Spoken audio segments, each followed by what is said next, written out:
ښه نو بس داسې چل دی چوګانو ملکانانو دا چې کوم غټ خلک دي مړه په داسې کې زما کار کوي ډېر اشنایان مې دي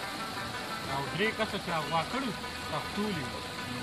ما ته وویل ما چې څنګه رینګ وکړو هغه په 2 غنټو کې مې وکړو نو داسې چې ستا څه کار وي ته هم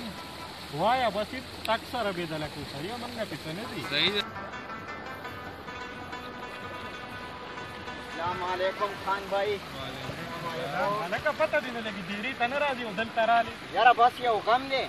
څه غم دی ورور مې نن 3 مرض د ګوپي له لېږلې لا نه دی راغلی دا څه وایي او که نه تا ما ته 3 ورځې مخکې ولې نه نو بس اوس مې دې دا کې په ناسته ولیدې نو رالم درپسې نو لکه د دې مطلب دا چې تا 3 ورځې نهر تېره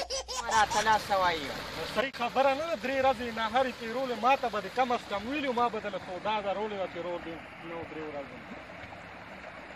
دا په دسه چالو کړه دا ولې هلکه دا پسې چالو کړه دی خو یاره مړ شو دا د ګوپي کام وکړه سبسکرایب کړئ زموږ چینل او د جرس ګنټې ووهئ د ټولو نه مخکې نوې ویډیو کتلو